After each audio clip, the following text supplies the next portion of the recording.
Ladies and gentlemen, I smell trouble. Political temperatures are rising. The all too familiar shelling is on, with the current battlefield being the hustlers versus dynasties. But amid all the noise, no one seems to be discussing the real issues that often result in a contested match, with dire consequences on our economy and the country's social fabric. No one seems to be talking about the preparedness of the referee entrusted to officiate in the August 9th, 2022 match that is already looking like a derby. It is exactly 565 days to the general election, but the Electoral Commission is wobbling, with only 3 out of a possible 7 commissioners in office and only an acting CEO heading the Secretariat. Though a law guiding the process of recruiting new commissioners was passed by Parliament and assented to by President Uhuru Kenyatta, very little seems to be happening in that direction, as the political class rumble and tumble over the proposed changes in the 2010 Constitution. But you know what? Time is running out, and quickly so.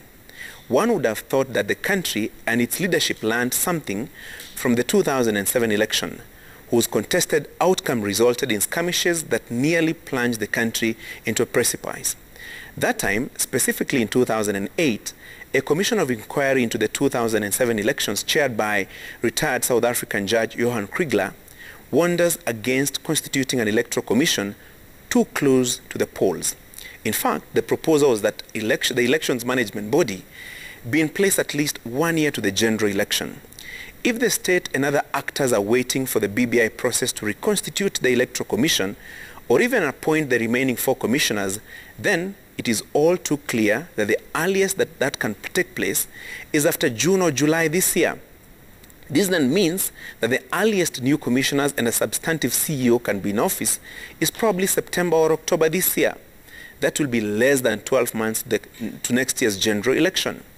Whether the 2010 Constitution will be amended or not, whether the country will shift from the current pure presidential system of governance to another model, whether the executive will be expanded or not, size of parliament increased or not, the real question is how next year's polls will be conducted and whether they will meet the threshold of a free, fair and credible election, whose outcome is verifiable, accountable and satisfactory to both the winners and losers.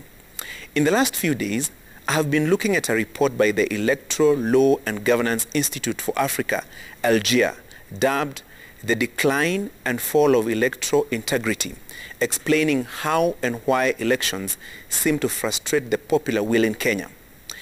The research project establishes, and I quote, a holistic and comprehensive review of the legal and constitutional framework for elections is key.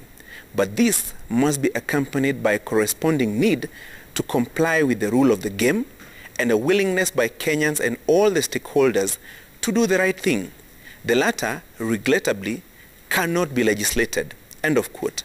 The document goes on to say, and I quote, that the standard menu for achieving electoral integrity, legal reform, reconstitution of the elections management body, and widespread use of technology will not work unless accompanied by sufficient political goodwill and commitment to safeguard integrity of the process. End of quote.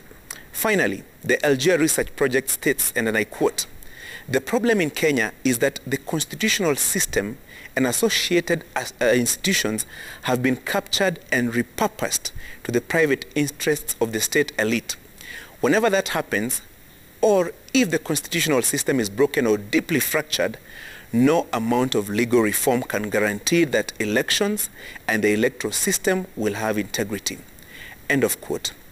Ladies and gentlemen, if electoral issues that emerged during the 2007, 2013 and 2017 general elections are not resolved and the integrity and credibility of the electoral body assured, then I will not be surprised if after next year's polls there will be another handshake and probably another BBI Season 2, because as Yusla Legan, an American author, opined, morning comes whether you set the alarm or not.